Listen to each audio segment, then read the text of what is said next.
Pag sinabing quick, alive. Buhay. Kaya ang salita ng Diyos, buhay ito. Amen? Paano mo masabing buhay ang salita ng Diyos? Simple lang, kumikilos.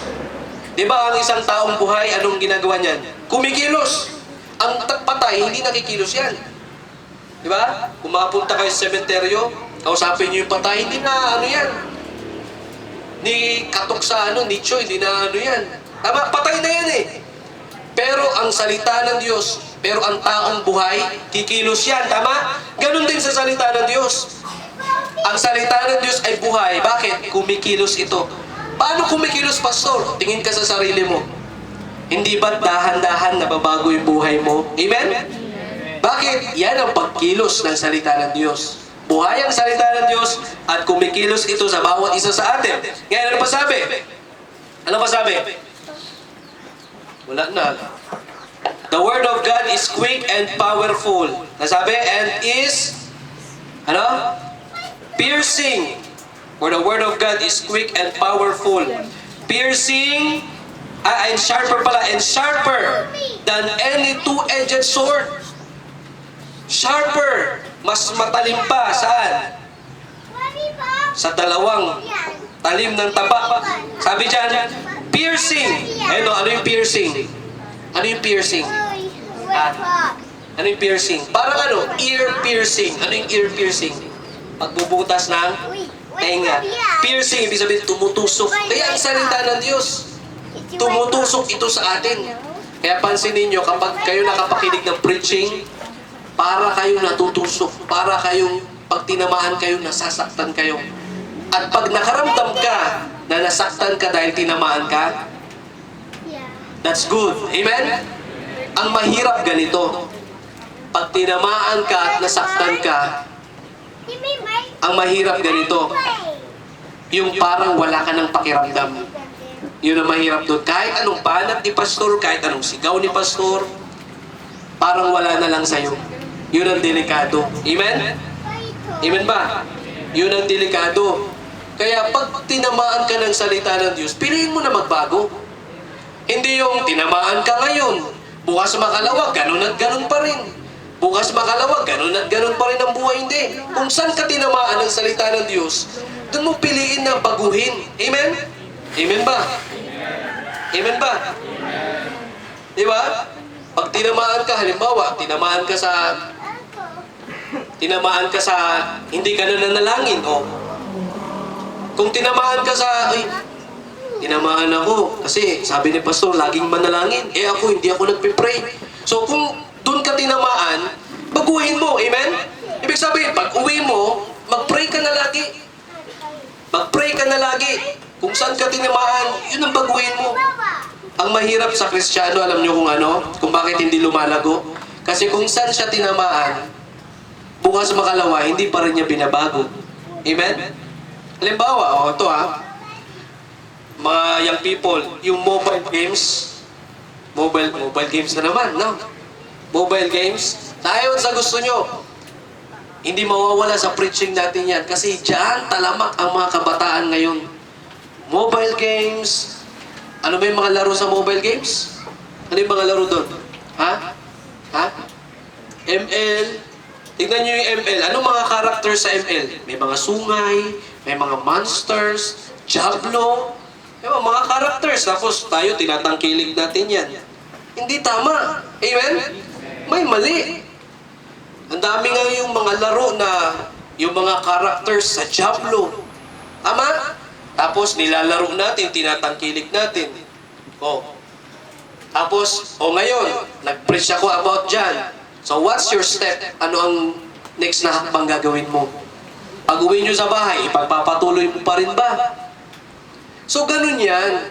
Ibig sabihin, kailangan merong improvement. Amen? Kung saan tinamaan, kailangan ayusin na natin. Amen? Kung saan tinamaan, ayusin na natin. Kung tinamaan ako sa mobile games, kailangan hindi na talaga ako maglalaro. Amen? Kailangan pigilan ko talaga yung sarili ko na hindi na talaga ako maglalaro. Kasi kapag hindi natin babaguhin kung saan tayo tinamaan, walang mangyayari. walang improvement. You will not grow. Amen? You will not grow. Kaya kung saan tayo tinamaan, doon natin piliin na magbago.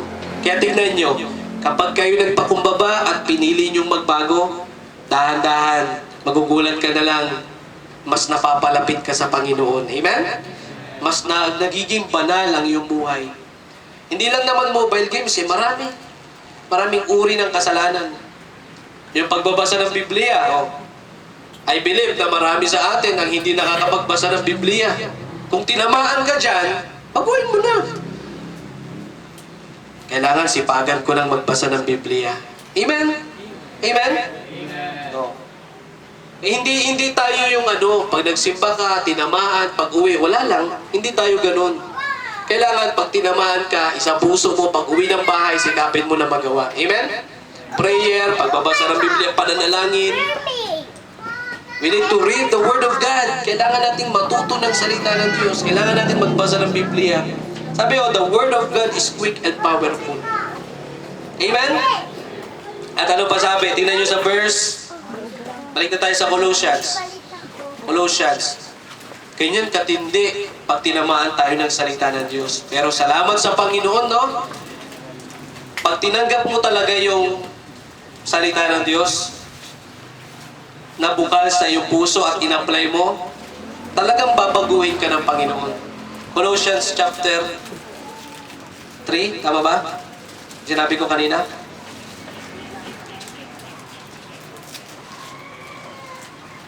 Colossians chapter 3, verse 23. Sabi dyan, and whatsoever ye do, do it heartily. Amen?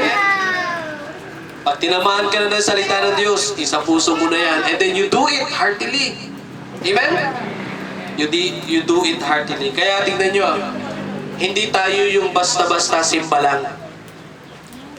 Tandaan nyo, mga kapatid, tayo yung simbahan na hindi basta-basta simba lang.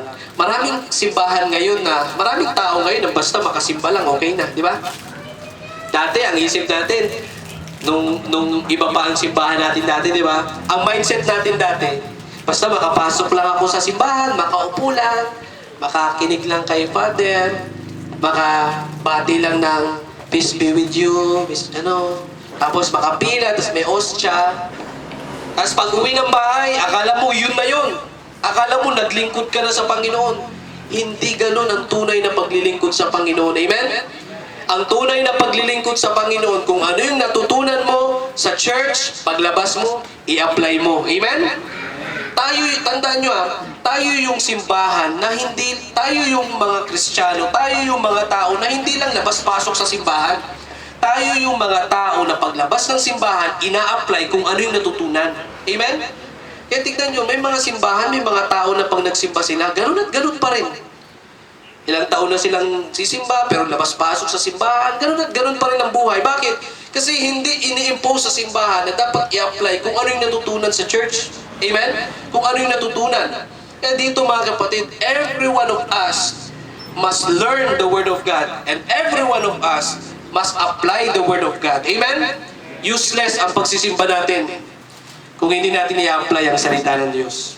And useless ang pagsisimba natin kung mapakinggan natin, tinamaan tayo at hindi natin babaguhin kung saan tayo tinamaan. Amen?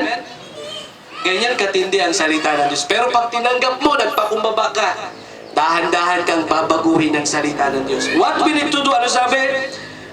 Whatsoever you do, do it heartily. Kaya sa puso lang natin. Amen? Yung mga ministries na ginagawa natin dito, isa puso lang natin. Nandun yung pagod. Di ba? Kaya kailan ba yun? Nag-soul winning tayo, mga young people? Mga young people, kailan tayo nag-soul winning? Nung Thursday ba yan? Thursday.